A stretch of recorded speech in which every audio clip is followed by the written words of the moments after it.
guys, thanks for clicking on the video today. Today I'm here at the Big Easy here at Castledine here, which is on the northern suburbs of Brisbane. For all of you that don't live in Australia, the area is probably relevant to you, but I'm at a driving range, which I'm rarely at. Excuse my dressing attire today. I'm in the work clothes. I've come straight from work. I'm actually filming beside the work car. You can't see it anyway, but it was 35 degrees today. It was horrible and humid. I was going to go play some golf later this afternoon, but I've just thought, screw it, I'm going to go hit some balls. Now, the main reason why this video is up, it's called Holden Scramble Prep. Now, Holden Scramble, for starters, it's a 4-ball Ambrose event. It's sponsored by Holden, which is a car company in Australia, which I don't think they manufacture cars anymore in Australia. I'm not too sure. That's a whole nother YouTube that. I can't even tell you the answer to that. If I'm looking over here, it's because I'm beside the driving range and I don't want to get hit. Yeah, so Holden Scramble, it's been going for, God, I don't know. Geez, I don't know, for all I know, 30, 40, 50 years. I have no idea. All I know is the last time I played one would have been about a year and a half ago at Helensvale with Charlie, Les Hunt and Joey Bond Jr., the Bronco. And the one before that would have been about 12 years ago. And even back then it was Holden Scramble. So I'm pretty sure it's been Holden Scramble for a long time. And as soon as you mention Holden Scramble, it coins so many stories and phrases, you know, stuff like that. But it's actually also sponsored by Callaway. So I think when you enter, you pay $39 and you get like a sleeve of golf balls and a hat, whatever it is. But the Holden Scramble, the one good thing about the Holden Scramble is that the prizes are always pretty good. If you come first, you get a golf bag. If you come second, you get an overnight bag. Third, fourth, and fifth, like you think you get a towel and a handshake. But look, Charlie, myself, Nick Young, and Darren Sakio, fan of the show, Darren, we've entered into North Stradbroke Island Holden Scramble. Now, I'm not too sure, but I think this is the first one that's ever been on the island. I could be wrong, so don't kill me if you're any Isla Coochie fans. I know you don't like me, so from what I said, but it starts at 9 o'clock in the morning. We're catching the 7:30 ferry over there. Get there around 6:55. Ferry will get there at 7:30. Andrew's going to put on a nice breakfast for us. I might even put the photo down here if I can find it. It looks good.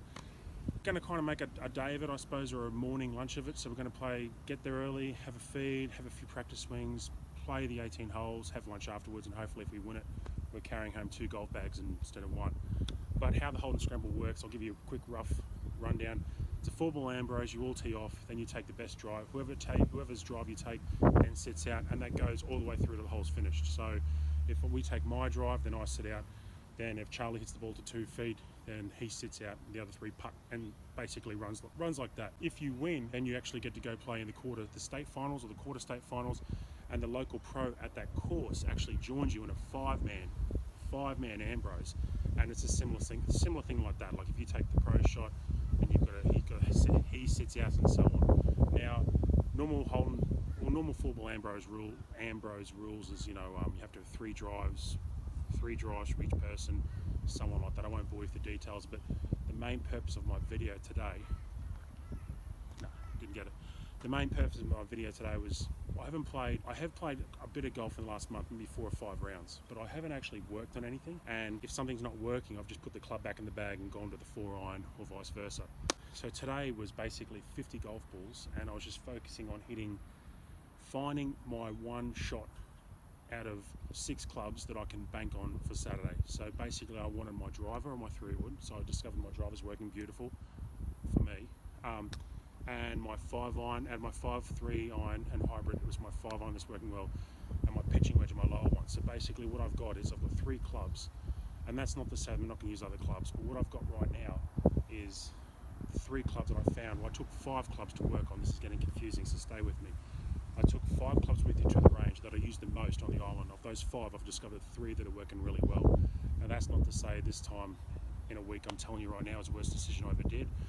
But I kind of figured, I'm that busy with work at the moment, I'm not going to be able to get out and play, so I need to find a way that I'm going to be able to contribute to the team, so to speak, positive. My focus today was to basically find my drive and to find my 100 to 150 mark smooth club that I can always bank on hitting it straight for an amateur and doing that. Yeah, I think Renee, if you're still watching, Renee Robb, fan of the show from Bundaberg, actually came down to pick up a Vice hat Friday, Australia Day? No, Thursday he came, but he was here for Friday. He went to see the Foo Fighters. We were way off track. But anyway, Renee, if you're watching, it was good to meet you. And Renee gave me the idea for this video as a bit of a introduction into, I suppose, a Holden Scramble for those who haven't played one, or for those who have, can see, I think there is a bit of a thought process that goes into it.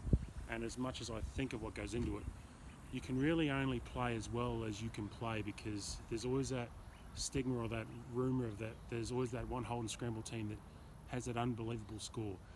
a couple of years ago we played Helensvale, I think it was, and there was a Holden Scramble team of 2 18 markers and 2 women off 27, and they were 11 under for the day, and the woman apparently drove one of the par 4s, which is 300 metres, which we didn't understand, which we later found out was wrong, I think, because they weren't keeping track of whose drives were on there. So anyway, they just, when they handed in the scorecard, they just put down her name, but forgot to realise she hit a 330 metre drive into the green, and they sunk the putt for an eagle. But I think with these days, they're more of a just go and have a hit, see what kind of score you can get, and if you get onto the second round, you do. I've been to the second round and third round before once, and it was just, well, 2 things. A, you don't realise how good or bad you're going till you get there, which we thought how bad we were till we got there, because there are some professional Holden Scramble players out there, let me tell you that. This will be part 1. Part 2 will maybe be a couple of days after the scramble. I'll sit down and tell you how we went. We might have won, we might have came dead last, the food might have been great, that might be the highlight of the day. Yeah, quick little video to say what's up. Thank you very much for watching Lowood Golf Club, guys. Actually, we reached 1,000 subscribers a week and a half ago, and I think that was because the bus stop video went a bit viral. We got a couple thousand views in the first few days, and a lot of subs came up. So thanks very much, guys, at Lowood. And Mr. Zimbabwe, the president out there, was really good to meet you too. But yeah, we'll talk to you later, guys. I'll talk to you in a few days after the scramble.